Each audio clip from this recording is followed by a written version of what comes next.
Pour vous parler de Legacy, notre keynote speaker will just talk to you at the beginning, just to set up this idea of Legacy. He's a journalist from the AFP. He's here with us. It's a pleasure to welcome here Pirat Pascal Irving. Please, thank you very much. It's an honor to have you here with us to set up. How can we have the legacy from the big events, for example? Pirat knows. Bonjour tout le monde. D'abord francophone, je m'excuse parce que même après 20 ans, mes amis français me disent que mon français, je tue la langue française, so je vais parler en anglais. So anyway, thank you very much for having me here, and it's a great honor, and I feel humbled after the first panel to be here.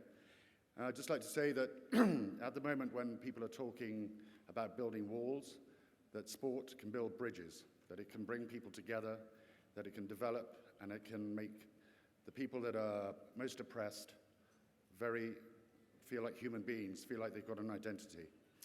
And what I'd like to say is there have been many times during the Olympic Games, like with Jesse Owens, when he exploded a myth. He didn't do it because of his purposefully, he did it because of his natural talent. Sadly, obviously, the regime at the time did not take that on board, and we had the Second World War. 32 years later, there was Tommy Smith and John Carlos with their famous fist in the air.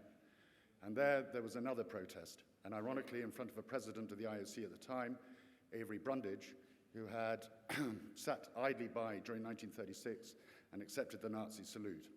Here, he punished them, but maybe also because they had the Olympic Project for Human Rights badges on their chests, and one of their bids was to get rid of Avery Brundage, so I can kind of understand why he wasn't very pleased.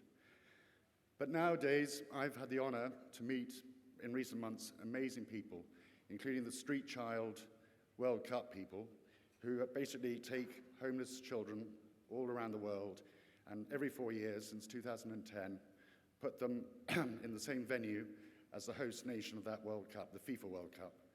And there, they basically say some of these children are referred to in Vietnam as the dust of life. It's not great, is it? So and the plague in Colombia. But out of this, they give them respect, they give them pride, and the guy who won it for Tanzania, when they came back, they were feted on an open-top bus, and they were greeted by the president, which is no mean feat. And I'd like to point out there was one girl called Zerka. She won the 2014 World Cup in Brazil. She's Brazilian, and so she achieved a bit more than the men's team.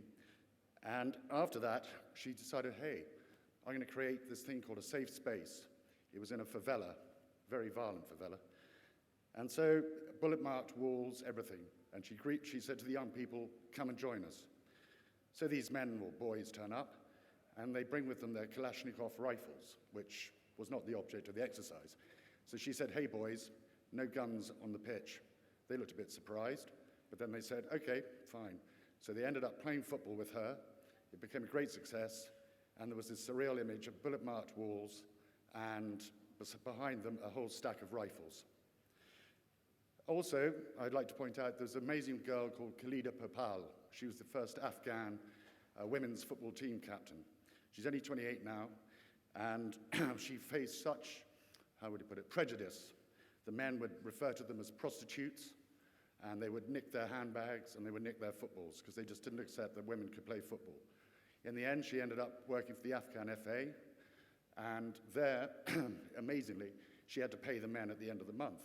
Some of the men would not accept payment from a woman, so they wouldn't accept their paychecks.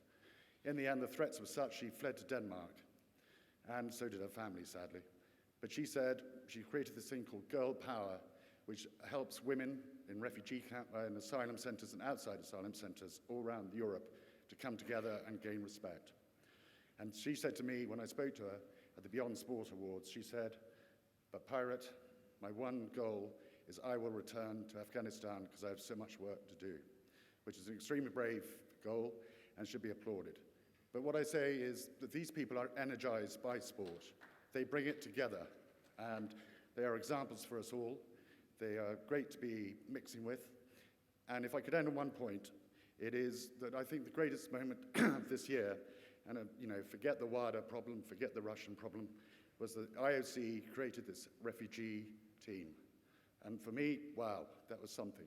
Because this gave, okay, if you're in a tent in Macedonia, you don't have a television, you can't see it. But it said to the bigots and the xenophobes around the world that these people are humans and that they can, they can represent a microcosm, okay, of millions of people. But from the utter misery, they gave them pride. And I would say, finally, that President Bill Clinton, because there was a Clinton once in the White House, he came from a little place called Hope, Arkansas, and he achieved the American dream of going from the log cabin to the White House, like Andrew Jackson did 100 years before him. And all I would say as a sort of analogy of that is that we, or in sports, have the ability to take the refugees or to take the most accursed and drag them from the tent to a much more respectable life. We can't build houses for them, but we can give them the respect and the identity they deserve. And above all, from the place he came from, we can give them hope. Thank you. Thank you very much. Thank you, Pirat Pachali. Merci de l'Agence France Presse. Merci beaucoup.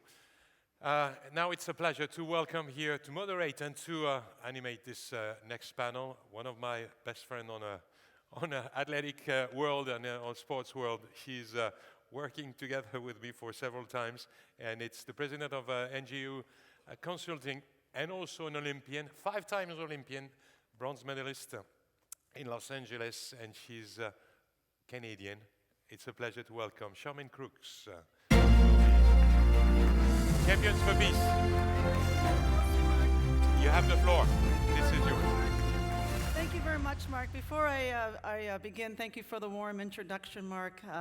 Mark and I go back a long way. He was actually a very good decathlete, and if you watch athletics and many sports in France, he really is the voice of sports. So I just want to say thank you, Mark, for all your work, and how about a hand for Mark for the work he's done so far. Thank you very much, Mark. Well, this panel, I'm very excited about Legacies because as someone who has been involved with the International Olympic Committee, I see some former colleagues here, and also having hosted an Olympic, Winter and Paralympic Games in my own city of Vancouver, I really know firsthand how important legacies are. And this morning, you're going to hear from 4 individuals from various vantage points, whether it be international federations, NGOs, former Olympic organizations, and they're going to give a real diverse look at this important topic and how it blends into peace and sport. Now, first, I want to also congratulate our president, fellow Olympian, Mr. Joël Bouzou, for having me and one of the many champions who are here. And towards the end of this session, and many of all the sessions, you're going to also hear from a champion for peace and their insights on the session you will hear. So, without further ado, and with thanks to the keynote speaker, Chris, you gave us some amazing insights about this topic, and we're going to dive a little deeper. And I believe you really set the context and the framework for this session and the inspiration that comes from it. We're going to go a little bit more beyond inspiration, and that will be part of this session. But we want to leave here, like with every other session, with some concrete advice, some concrete information that you can bring back to your organizations, to your cities, and to those of the major events that your own cities may be hosting or your regions may be hosting, and make it better and think about peace and sport as we move forward on this agenda. So without further ado, and to join me on this stage, I'd like to welcome Fanny Pali Petrala. Yes, good music. You may recognize Fanny as a Longstanding, she's been to Peace and Sport many times. She's someone I have so much respect for, from Greece, the host of the 2004 Summer Games. How about here, Fanny? How about the second seat here? Thank you very much. Yeah, she has so much experience as the former Deputy Minister of Sport, Minister of Health, alternate Minister of Culture, Tourism, Social Production. You've done so much. I know your insights will be well appreciated. She currently sits on the Greek Olympic Committee. She's Vice President of Olympic Truce, and you're going to hear a little bit more from her. Our second guest, please welcome Federico Andieci.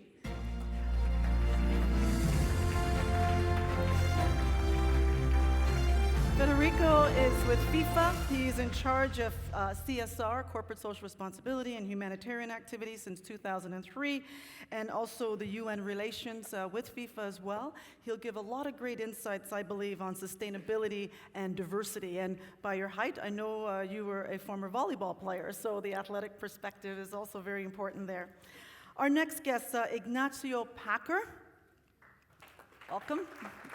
Ignacio is secretary. Where's the music for Ignacio? Where's the music? Thank you, that's good. Ignacio is the Secretary General of Terre Homme International Federation, 25 years in the area of humanitarian and development work, including Médecins Sans Frontières, European Association for Development and Health, and you lead an organization we're going to hear a lot about this morning. It's called Children's Win Campaign. I can't wait to hear more about that. And our final speaker, Nasa Al-Nashif. Ruzik, please. Nasha is appointed Assistant Deputy Director General for Social and Human Services at UNESCO since 2015. Previously, she was Assistant Director for several NGOs, including the Arab states at the International Labor Organizations, and she serves on many nonprofits. So please welcome our panel here this morning, ladies and gentlemen. Thank you so much. So I'm going to take my seat now for the next, I guess, 30 minutes or so.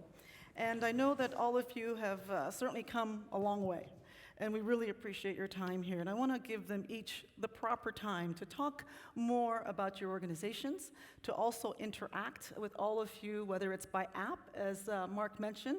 The app, you have a chance to ask some questions, and also your own intervention is going to be very important. And I also believe we have someone from Tokyo 2020 Games here who's also going to talk a little bit about their legacy. So get ready, Tokyo.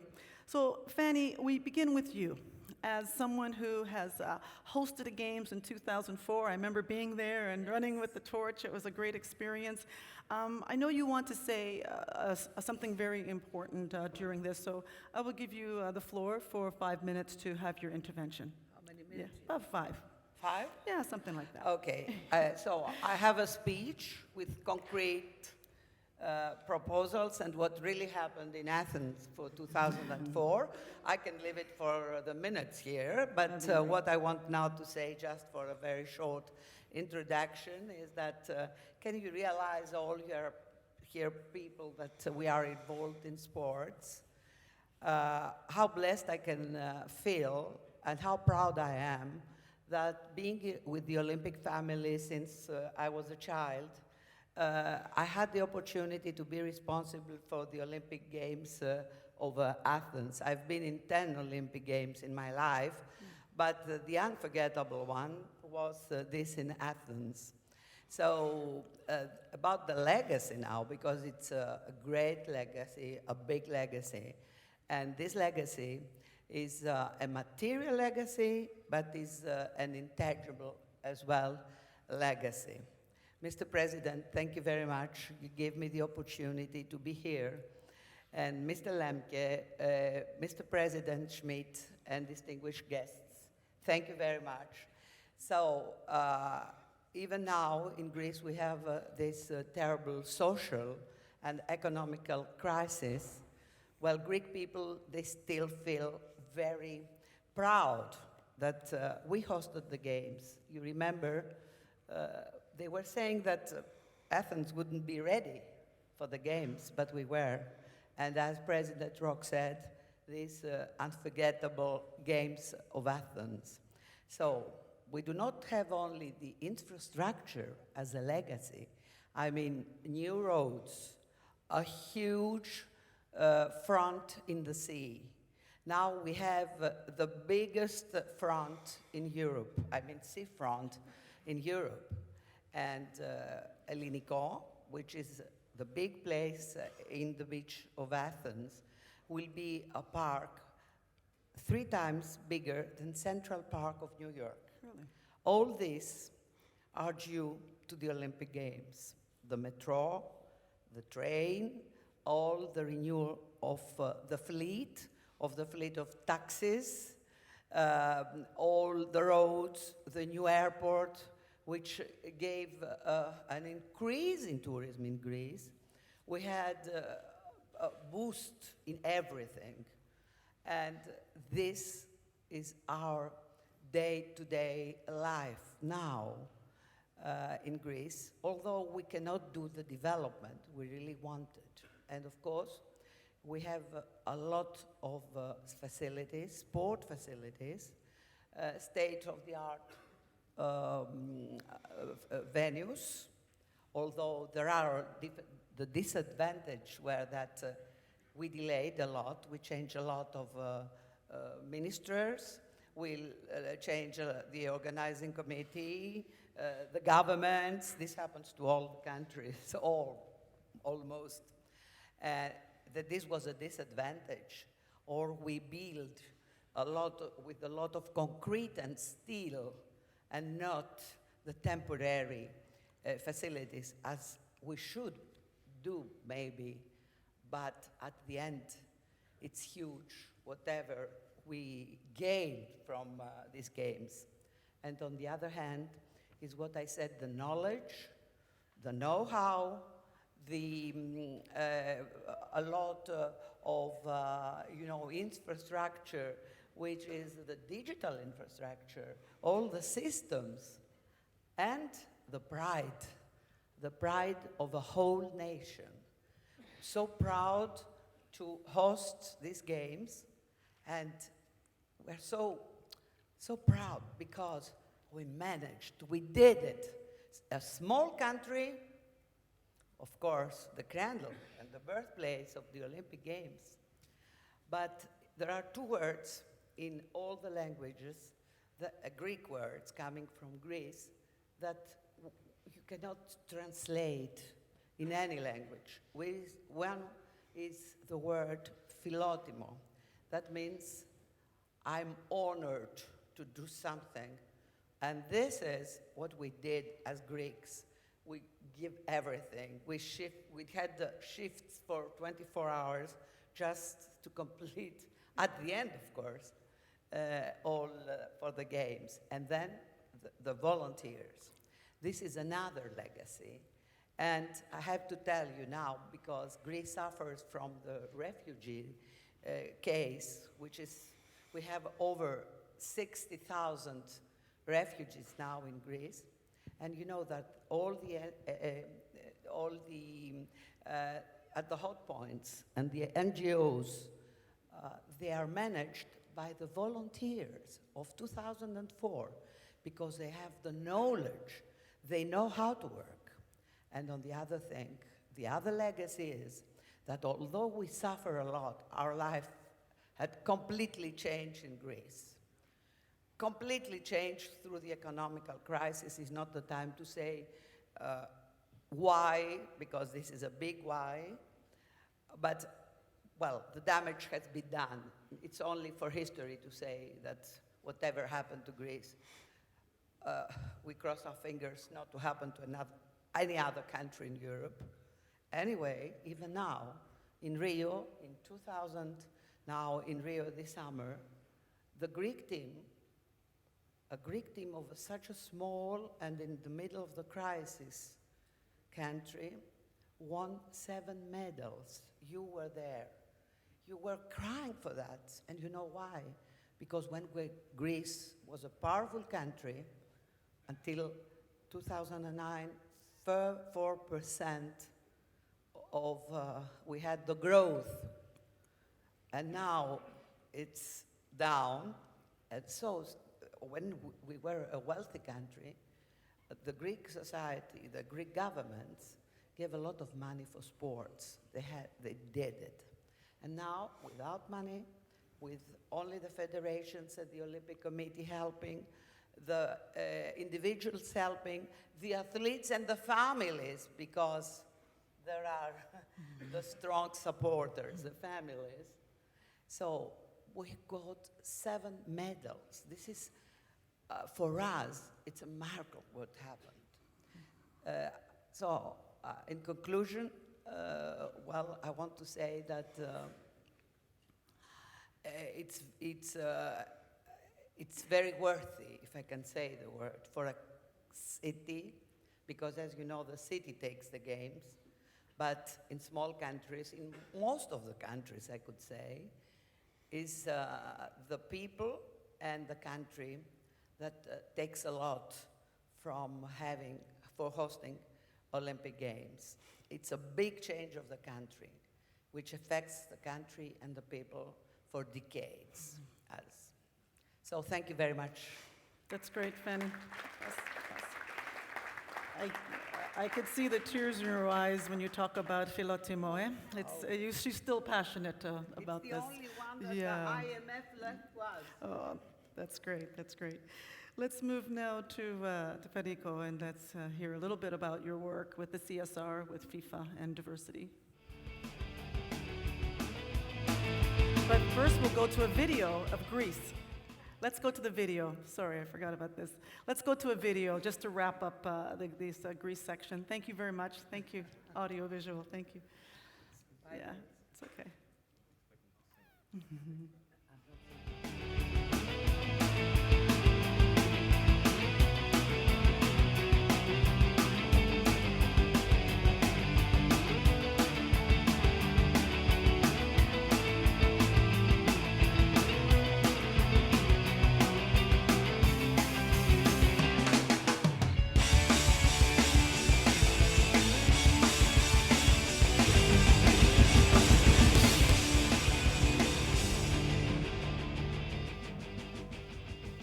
Thank you. Nice wrap. I have to say just one word. This is what we're doing with the International Truth Center. This is with the refugees.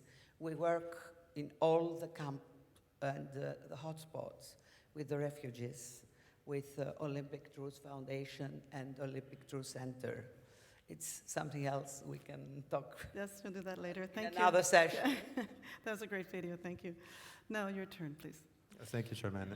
And thank you, President Bouzou, for the invitation. It's an honor for me to be here. I would like to acknowledge as well the Special Advisor to the UN Secretary General, Willy Lemke. Pleasure to be with you and with everyone sharing this room and this panel. Those who know me and have seen me perhaps in previous panels and even here in this forum know that I'm very blunt and very pragmatic as well. As you said, I'm a sports person. I grew up playing volleyball back in Argentina, and there's a place where I grew up, and it was the sport that brought me then to Europe and offered me, coming from a very humble origin, the possibility of moving into the place that I'm now and sharing this space with you today. The fact that I'm also Swiss, all this combination perhaps makes of me a very pragmatic person. So I would like to use the little time that I have now to perhaps throw one concept into the room that we can perhaps discuss as well in connection with the topic of legacy and mega sporting events.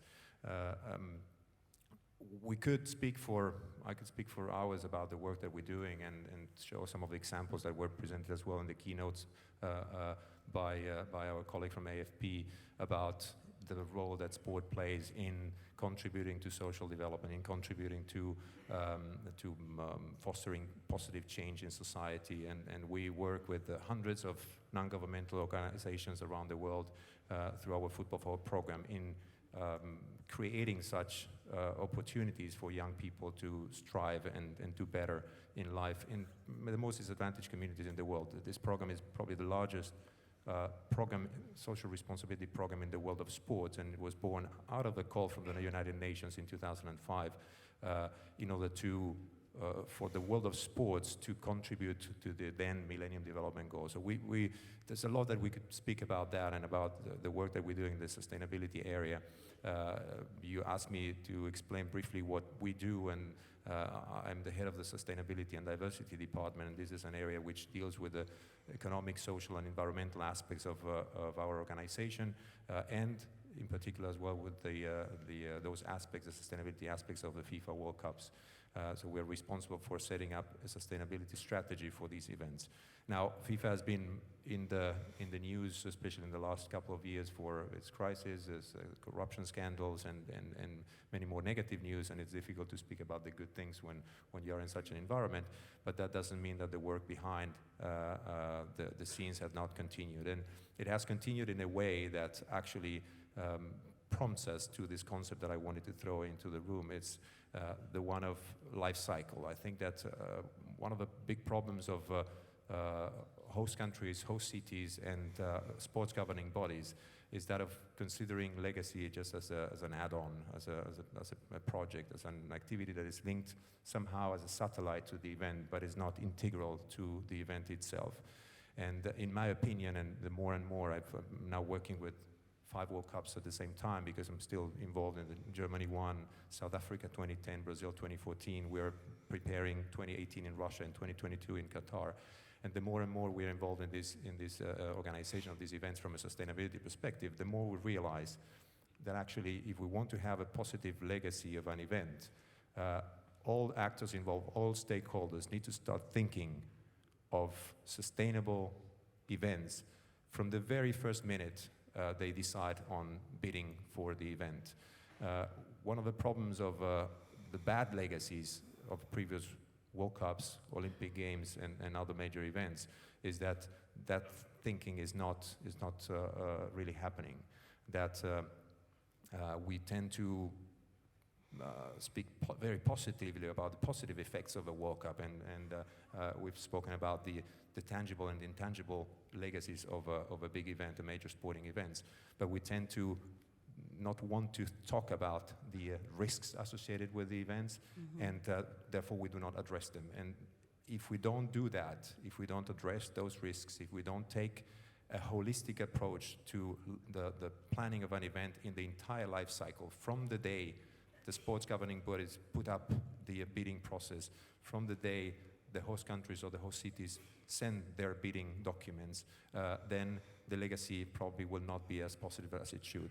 There's no consensus at all, I believe. I haven't seen in my 13 years at FIFA any study which can clearly state that organizing a major sporting event is a positive thing from a socio-economic perspective for a given country. And in my opinion and my experience shows that actually that's the result very much depends on how early and how good you start the planning of the event, and how much you start considering that the event is not just an economic factor, that it's not just about selling tickets, it's not just about filling a stadium, but it has economic, social, and environmental components attached to it. So this concept of life cycle is something that we believe it has to be explored more, that it should be a must for all the stakeholders to be considered from the very beginning, and therefore I'd like to stop here and perhaps get into more details when the discussion starts. That'd be great. Some good insights there on, that's right. Absolutely. Life cycle. That's a good one. Nacho Packer, we go to you. I don't get a question, that's good. No, we'll do the questions after. It's your intervention time. It's your time. Okay, right, yeah, I'm really grateful for the opportunity of giving some inputs here as an amateur long-distance runner, but also a fan of sports, and also as an advocate for mega sporting events to uphold human rights, and specifically child rights issues before, during, and after the event. I subscribe totally with what Federico has said, and I'm going to be moving to other points. On the fact that it's not one actor who can make changes, on the importance of looking at the life cycle and the planning, on the question of also looking at risks. The definition of legacy of a mega sporting event is all what remains and may be considered as a consequence of the organization.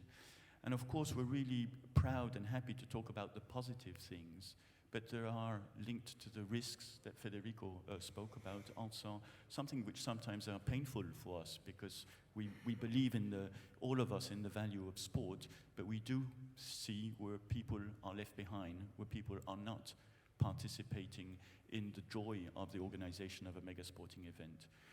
Of course, the Rio Olympic Games have been on the spotlight of this year on risks and violations that are linked to the organization of the Games. And it goes back 7 years ago. It's not that it's just during those weeks where the Games were organized. And these are the kind of things that we really have to tackle and are being tackled. I'm going to talk also about what I feel is good news of how the major sport governing bodies are moving in the direction of embedding human rights, and I look more particularly at child rights within the process that they're working on. This year, all the major sporting governing bodies have made commitments around human rights. There's of course the Agenda 2020, but beyond that, it's also working in the more nitty-gritty part of embedding human rights issues in the next host city contract for 2024, there are big expectations in seeing how human rights are embedded in there, and that's going to come out in the coming weeks. We can talk about the Commonwealth Games and how very proactively they are working in capacity building of the next host cities around human rights issues. So this is Durban, this is the Gold Coast, this is Belfast, and this is the Bahamas. If we look at FIFA, how FIFA is unrolling really important issues around human rights, already asking John Ruggie to look into, for FIFA. FIFA asked John Ruggie. John Ruggie is the architect of the UN guidelines on business and human rights, which is a big reference, and sport governing bodies have to follow this. That is a key reference, and how FIFA has asked John Ruggie to advise and to contribute in what FIFA is moving in, as we see it, civil society, a very much more responsible way of integrating human rights in all the cycle of the organization of the FIFA World Cups. Also,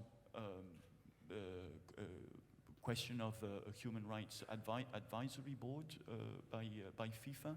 So things are moving. We look at also at UEFA, who are at the moment working in, again, the nitty-gritty things of contracts and so on, of how to embed human rights for the next bidding documents for 2024.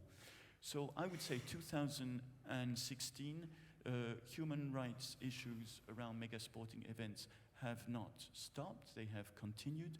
I mentioned Brazil, but there are many other concerns. Concerns of seeing how the European Olympic Committee has chosen Minsk, Belarus, Russia, 2019 to host the Games.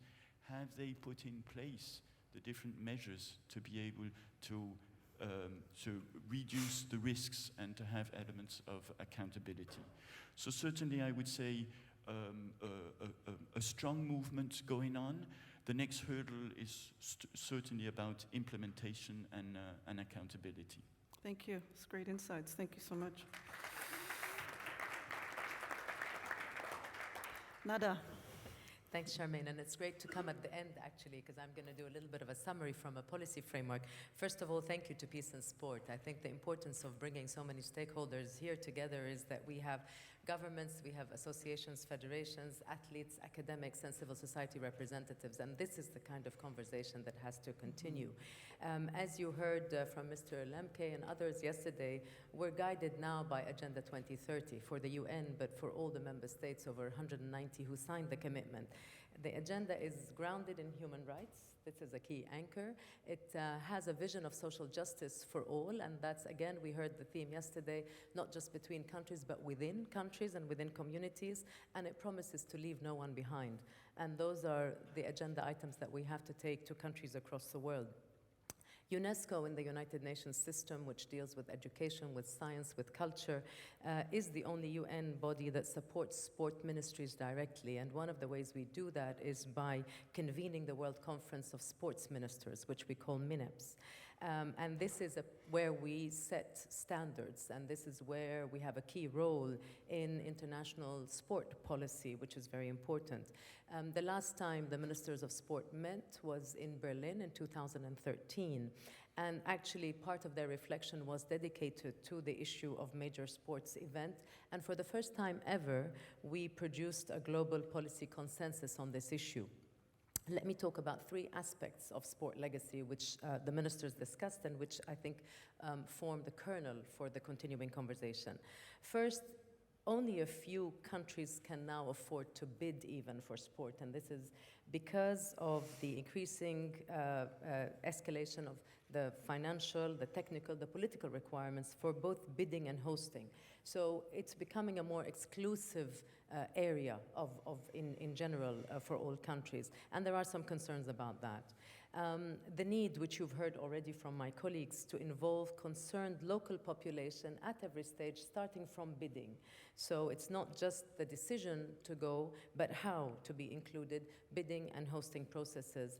And third, and again, the economic, the social, the cultural, and the environmental sustainability of these events, particularly how we can carry them through. So you heard a good example from Greece, but what new sport programs are going to be there? What new and improved sport facilities that are not going to become big white elephants that are going to be discarded, dismantled, isolated, left behind, but what is going to be accessible for populations as a whole? This is really important, and I want to go back to Federico's point. There is no scientific evidence for this trickle-down event. There has not been a single study that has said that actually these events serve as model, that they inspire and lead to increased participation in grassroots sport, which is really what we want to do, especially for the host countries. Sure, there's a lot of good feeling, there's a lot of morale among the pride and so on, but really what is left behind? A major challenge, and I'll speak to two, is the disconnect between elite competitions and sport for all. And that thread of challenge continues in this discussion on sport legacy. In the declaration of Berlin, sport ministers committed to, and I'll quote this part, treat major sport events as an integral part of national physical education and sport planning. In fact, we know that many physical education budgets were cut to make space in their budgets for big events. And this is a central contradiction, I think, that we have to come to terms with. The second challenge, which is also important, is the disconnect of major sport events from the local populations in the specific cities and the localities of the event. We alluded to that, but this notion that local populations have to be empowered to influence from the start. That's the only way you can talk about sustainability. It's not just the big centerpiece, but whether or not to bid, what legacy they want. Is it a social, cultural, economic? What kind of left behind are we seeking, and what measures are the most important? Now, as for follow-up, and I think this is where I'll finish, there's two things. First of all, the notion of the respect for human rights is central and critical. And this is not only, and there have been many, many good examples where increasing awareness of the need to incorporate to mainstream rights for participants, for the workers. There have been big issues about migrant workers who work on stadia across the sporting events, and other communities. And we need a credible legacy that must be centered on this rights concept. And secondly, how do we measure the follow-up? That's going to be a very big preoccupation. This international consensus of sport ministers has got to remain part of their accountability. And we need to mobilize key decision makers with these groups of stakeholders to make sure that they can deliver. I want to say that we're certainly going to be working with all of our partners to do that. The follow-up to the Berlin Declaration will be at the center of the next meeting of sport ministers, which is taking place this coming July in Kazan in Russia. We're doing a workshop on that specifically this afternoon, but I hope that all of our partners will help us hold accountable all those main stakeholders who have a lot of decisions to make. Wow, that's some great stuff. Isn't that some great stuff in there, eh? Thank you. It's really good. Well, I thought I heard it all about legacies, but already I've learned so much from all four of you. I want to start with you, Fanny. And in light of Agenda 2020, how would Greece have been if Agenda 2020 was implemented when 2004 was there? What do you think? Well, I think the agenda... Oh, let's get the microphone, please. Oh, yes. Thank you. Well, I think that the 2020 agenda is extremely important for the future of sports all over the world, because the Agenda 2020, as last week we were in Lausanne, and President Bach said about that the Agenda 2020 changes a lot of things and gives the opportunity to small countries to host Olympic Games, or they can be two countries together, maybe. And he said, I'm not going to say what I have in mind, but what Bach said that if we didn't have the 2020 agenda, then we shouldn't have for 2024 candidate cities.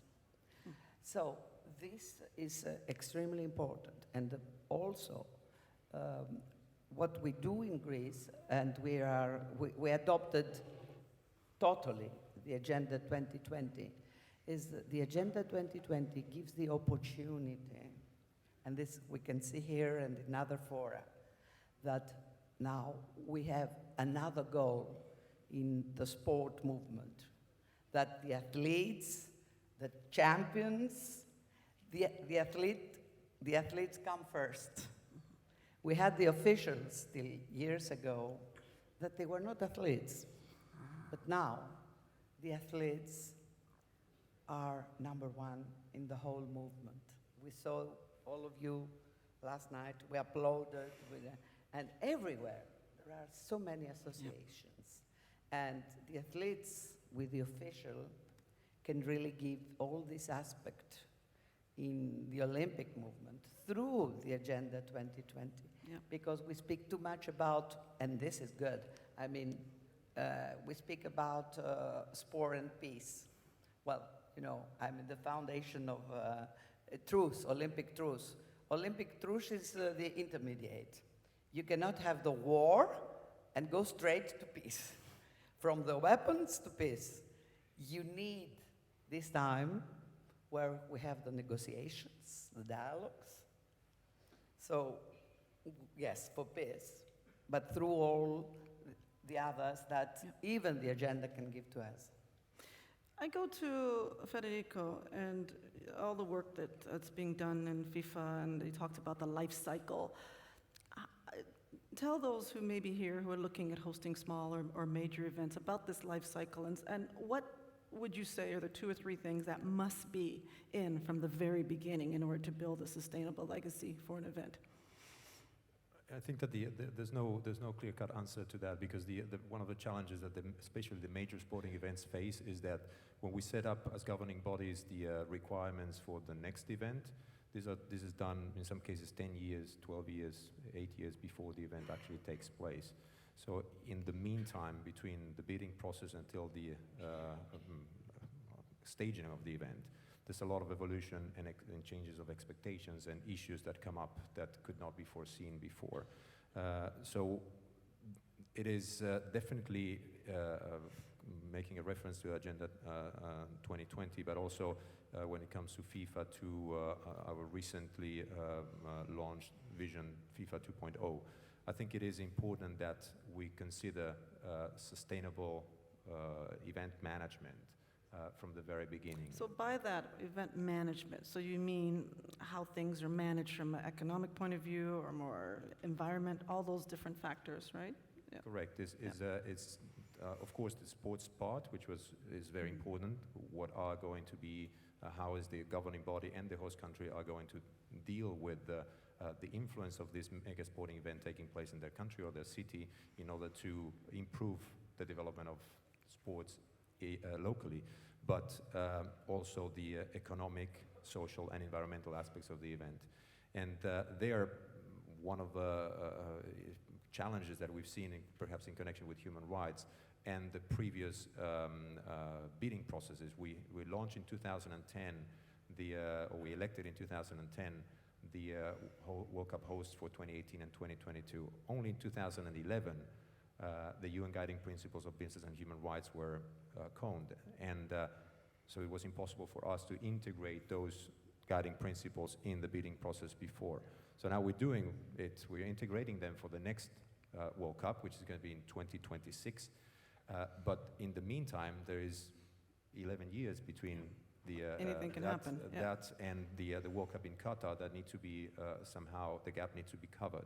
So we need to be, as well as governing bodies and as hosting and organizing committees, need to be flexible enough to understand that some issues that may come up in between need to be tackled anyway. And this is a challenge that we have, but a responsibility that we're taking very seriously, especially in connection with Russia and in Qatar, about integrating a due diligence process for human rights in connection with those two events, irrespective from the fact that there's no mention in the contracts with those two hosts about human rights. The good evolution that we see is the fact that before, we always, FIFA and any other sports organization, considered that activities in connection with, for instance, the construction of the stadiums were not part of our responsibility, because we don't have a direct contract with the stadium authorities or the host cities that are building these stadiums. And therefore we saw, as sport governing bodies, that whatever happened there, it was a responsibility And there of wasn't a those. lot of budget to cover that at the end. Like We you don't have have, contingency budgets. we're not and I've involved. seen We that, have yeah. our requirements. We use those stadiums for a month or 2 months, and therefore our responsibility was limited. With the UN Guiding Principles on Business and Human Rights, that understanding and acknowledgement of our responsibility as world governing bodies has changed. So we accepted and acknowledged that although we don't have a contract with the stadium authorities, although we're not directly building these stadiums, the stadiums are a centerpiece to our event, and we have indirectly a responsibility. And with this responsibility comes the need for understanding that we need a due diligence process to mitigate, first understand, and then mitigate and remediate any possible human rights abuses in connection with those stadium constructions. Ignacio, I see you nodding. Would you like to respond to that? I'm nodding with satisfaction, of course, because the role of civil society organizations like Terre des Hommes, Terre des Hommes is we work in 70 countries. The role I have is to lead this organization. There are 4,000 employees. Only part of it is linked to the issue of mega sporting events. But I entered into discussions around mega sporting events a bit before the games in 2004 in Athens, and the way the major sport governing bodies look at the issue has changed completely. I remember in FIFA 4 years ago, it was explained to me, no, we organize football matches, and now to see how really FIFA has moved on, and how you have explained how, of course, all the human rights issues are not linked to mega sporting events, but some issues can be addressed, and as you have perfectly brought it, Federico. I think the important thing, again, and it goes also back to your point, is it's people-centered, and athletes are part of the groups, but these potentially affected groups have to be heard, listened to, and including children. I perhaps don't have time here to take quite a number of examples, which is quite extraordinary how you go in some favelas in Rio and they will give you the answer or tell you what's to be done for pollution issues or sewage issues linked to the Bay of Rio. Nada, you have some of that data, don't you? So what do you do with that data, and how can that data be spread to these organizations to allow them to really listen to the people who are talking like this? You know, we don't have enough data, and I think this is still a problem. And I think how to commission research, which is great. The University for Peace was here, and I think this partnership with academia is very, very important, and with very independent researchers who are actually at the cutting edge state. But let me say also that part of the ensuring legacy is to make sure that this is not just a discussion among sport ministers. These are national agendas. It is rarely sport ministers who make this call. It is ministers of finance and economy. It is ministers of investment and tourism. It is ministers of education and culture.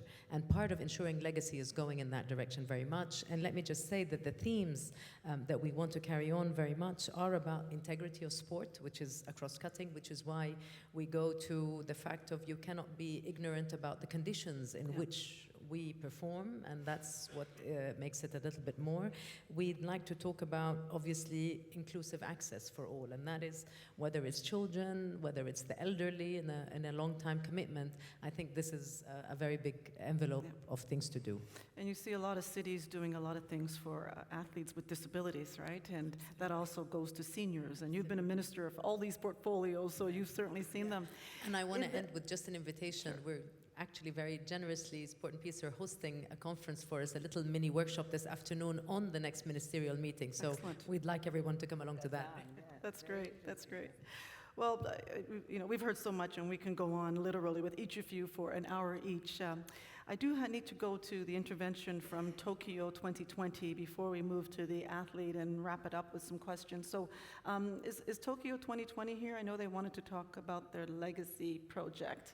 Do you want to come speak to that? We'll just give you, is there an extra microphone there? No, not there? Okay. So why don't you stay there, and you can, in 2 minutes, please. Yes, read thank first. you. I did prepare some slides. Can you put that on? Merci beaucoup. Merci pour ce moment. I'm going to speak in English because then my Japanese colleagues understand me. We are not from Tokyo 2020. We are I'm sorry, from the university. Please yes, introduce yourself. related to Tokyo 2020, That's right, yeah. definitely. We are from the University of Tsukuba in Japan, close to Tokyo. We have several people here, professors and staff, and some of our students are actually volunteering at this conference, and one is doing her internship here. I'm talking about this because we are part of the legacy of Tokyo 2020. Tsukuba International Academy for Sport Studies has been established in Japan at the Tsukuba University as a concrete legacy for Tokyo 2020. And as I have little time to say briefly, we have a master's program, 15 full scholarships for foreign students to come and study in Japan. And we have a module on international development and sport for development and peace. We also have an annual conference on international development and sport, and we have someone coming from Terre des Hommes to speak about children's rights this year. And we also have there a gender module. So that is a concrete legacy from Japan. Research, you said that we need more research. That's definitely something we try to do, and maybe we can collaborate on that to do some research through Tsukuba. And we are also creating a small event called the Nanairo Ekiden. Ekiden is a Japanese traditional race, to reconcile what you were saying about elite sport and grassroots. It's a very nice concept. If anyone's interested, I have no time to show you. We can always talk afterwards. So thank you very much. And thank you very much. Thank you very much for that concrete example. It certainly speaks to some of the things that you talked about, doing it before and doing it after, and the research that goes into that. One of the things we mentioned earlier was about our Peace and Sport champions, and I'm very proud to have one of our Peace and Sport champions with us who will go to the yellow area there. We're going to go to the yellow area with Chris Waddell, and Chris is a champion for peace. He's actually the most decorated male skier in Paralympic history, the first Paralympian to summit Mount Kilimanjaro. Please welcome Chris Waddell from the United States. Hi, Chris. No, I'm coming over here, Chris. Chris, here we go. Here.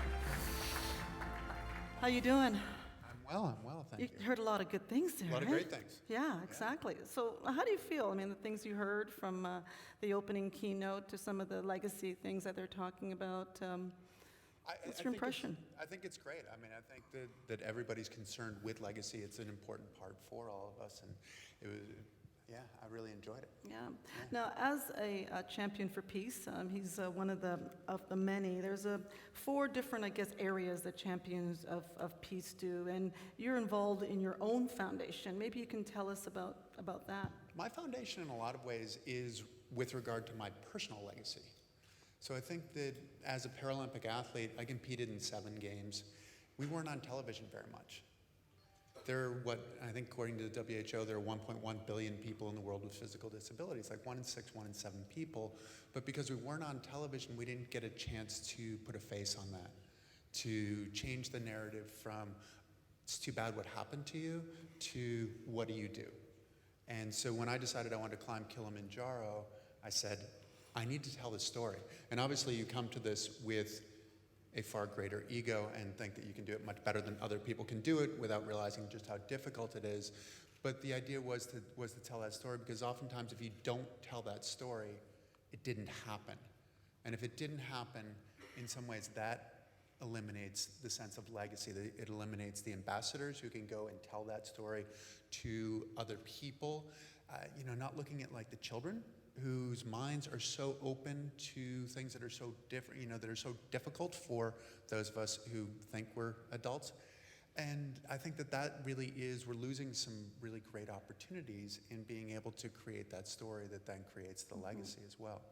Now, when you hear some of the things you've heard of former Olympic Games and what they continue to do, and you hear about international federations and they're trying to do things in sustainability, and you hear about some of the human trafficking and some of the things that are happening there, which are atrocious. But how does an athlete who's competing, today, I retired a long time ago, how do you feel about this, where sport is now and the things that you're hearing about it? How do you keep your inspiration going so you can go and tell the next kid, do this, because it's worth it, right?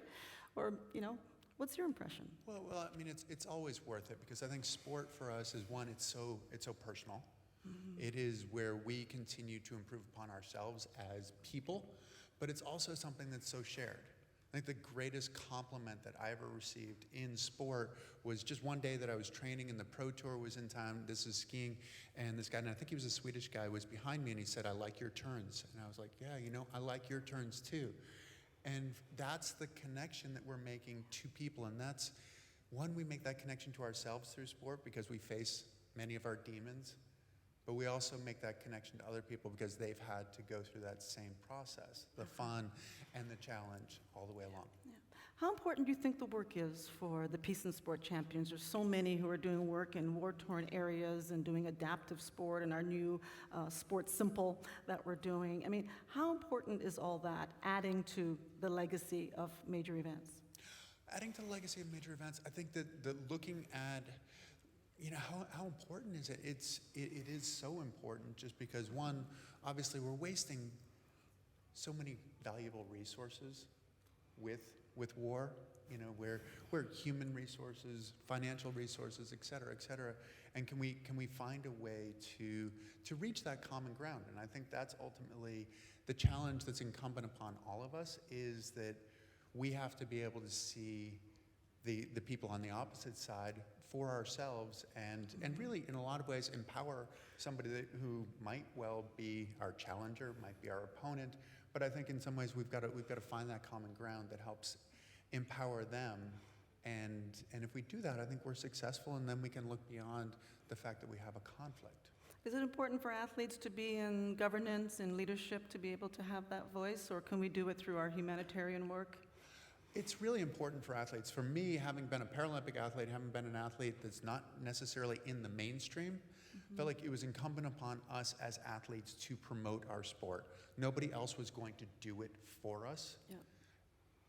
And we need to have that mentality, both as athletes, but as all the individuals in this room, that it's incumbent upon us to make that difference, to really own the position, whether it's a sport, whether it's gaining a sense of peace or whatever. Well, you've certainly made a difference, and thank you for all that you've done. I'm going to Welcome. have Thank you you. stay with us for a little bit.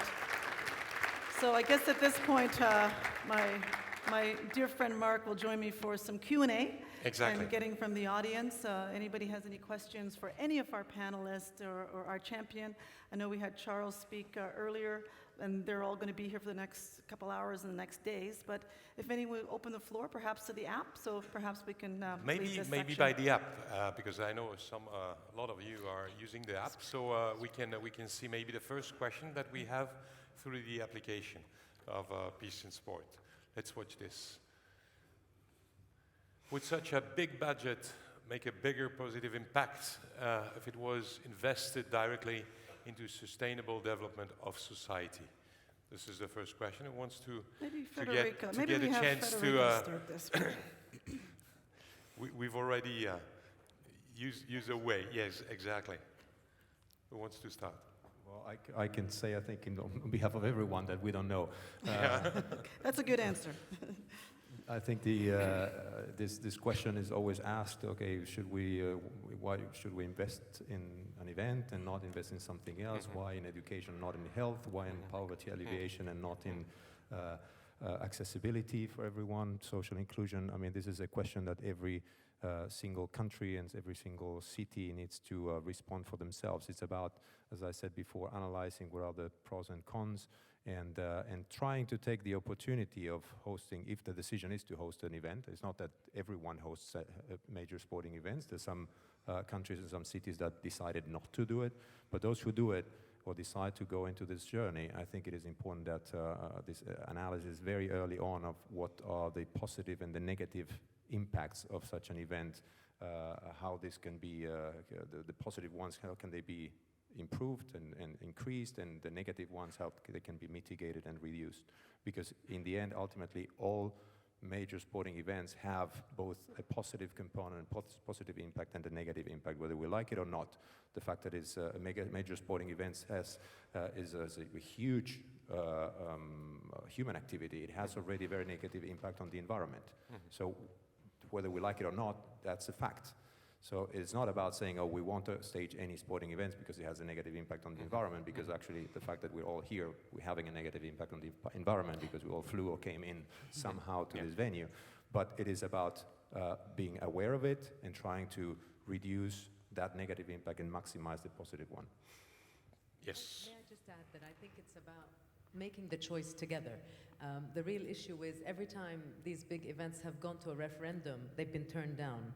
Populations have been very vocal about saying no, and that might be not just because there is evidence, because as we said there isn't, but it's because there's not been enough awareness raising on the possible gains. So I think this discussion needs to start, as everyone has said, very early, and it needs to be a comprehensive discussion. That means we have to be very convincing if you want to make that choice. And it's about a choice. So Exactly. as long as the options are there, I think then it's up to the community to decide. Nada, if I could just add something. We had a referendum in our city, in Vancouver, 2010, and we actually won. So I think it was, you remember this, pal. So we won this one. So sometimes the city, yeah, exactly. So sometimes the city has to have that voice. I think it's very important. Did you want to add to that, Ignacio? Yeah, just a quick anecdote, shall we say. But why was the Bay of Rio polluted? For what reasons is the Bay of Rio so polluted? You go up some of the hills there, and you talk to the population and to youth. And what one said to me, I said, I don't understand what they're doing down there to get the bay ready, clean for the competitions. The problem is up here. Yes. The storm comes and everything goes down into the bay. So, I mean, you go to the population, they can pinpoint on some points. As you that said are earlier, important. They know how to. And if that had been done 7 years ago, perhaps we would have had another outcome around the questions of the Bay of Rio. Yes, please. Fanny? Well, just go back to the reality. I mean, at the end, someone has to be responsible for what happens. I mean, for example, for the Olympic Games. I will remind you that Atlanta, it was not the federal government who had guarantee for the games, and it was really the games without the success. And then even at Rio, what happened at the end, the IOC, it's the first time in the history of IOC that they gave a lot of $1 billion to finish. To help to finish. To help finishing, even to hire people. For example, now it's the legacy of the Olympics. You don't know how many Greeks they have been hired by the IOC for Rio, and they worked in Rio the last month. So let's go back to reality. They should. It's not even easy because I know that some people are not paid so far, but this is another question. So any questions from the floor before, okay, I'm sorry, go ahead, I didn't see. Go ahead. Quick comment on that. I think that the problem with accountability is that governments change. And once the government leaves, then no one is accountable for the failures of hosting a sporting event, a major sporting event, or wrong investments, or white elephants remaining in the country. And definitely this is something that is the reality of democracies. Every 4 years, or 6 years government changes, and then it's for the new one to pay the prices. And in the end, it's not even the new government, but it's for the people to pay the prices of the failures. There is a responsibility, and you engage your country for this. Just one more question, maybe through the app, and then after we can go a little bit in the There's a room. question in the back there. Can you have Or- him just hand her a maybe microphone? if somebody has a question over there, you have a microphone. Yeah, please. Thank you. And please say your name and where you're from, Yes. please. And make it short. Thank you. The name is long, so I'm afraid. Dikea Hadjevstatheou. I am from Greece, and I'm a professor in sociology, sport, and politics in the UK, in Canterbury Christ University. I just want to connect the two sessions before the sport diplomacy and the legacies, and actually it's very cleverly connected. They're not separate, these sessions. No. And from the withdrawal of the bid from Rome recently, and the problems with constituencies in terms of agreeing for an event to be hosted, before thinking about any legacies, I think what calls for action is actually how can we ensure that local governments with sport stakeholders, they all come to agreement to make this reality before thinking of any legacies. Even the bid itself has a lot of legacy, but how can sport diplomacy help the generation of legacies? Thank you. Let's, looks like Interesting. Nada. Let's start with Nada on this. I think we imagine participatory, inclusive processes that include that as part of the gain. I mean, obviously, it's very important to have voice, to have some messages, but that's related to the vision of the authorities as they bring together a core constituency, which is about equality in a city, which is about equal access to a city, and I think that's the only thing that makes it sustainable. So, yes, sport diplomacy, that's only one of the considerations, but as I say, we talk about the benefits for the community that's left behind, and the host country has to make that call, calling on all its resources and all its constituencies. And let's have the final word to Ignacio, if you'd like, or I'm sorry, Federico, did you want to add to this, Federico, or we yeah, can maybe. talk No. after? Yeah, perhaps on that one, I think that we as governing bodies, owners of major sporting events, we could have an important role in pushing certain requirements to certain limits for the host countries and host cities to be more forceful in their own planning. We've seen that, for instance, in connection with, we have requirements related to environmental certification of stadiums, so we have made that a mandatory requirement for future World Cups. All World Cup stadiums need to have green building certification. So we pushed that requirement, and in countries like Russia and Qatar, the two countries developed their own certification processes for their own buildings, stadiums and buildings, which is going to already leave a legacy for the future. So some of the requirements that we set up can actually bring some change in the long term.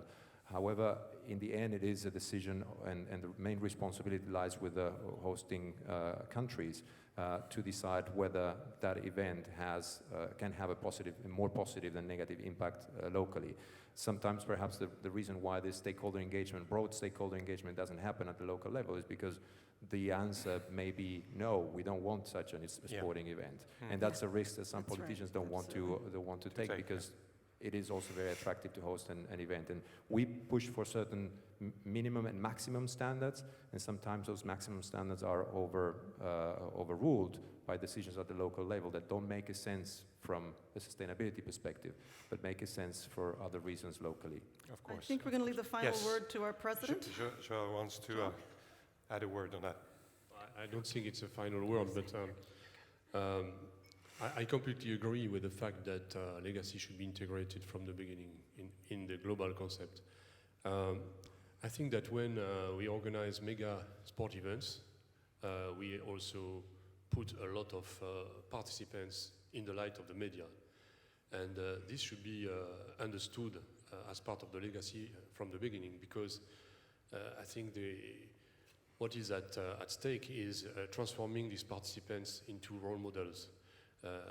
So there is a challenge. Every time there is a big competition, if we use the light which is put on these athletes because of the media, we have potential role models everywhere for the host country to tackle some issues, but internationally for all the nations taking part there, we have potential role models. We can transform them into social cohesion agents.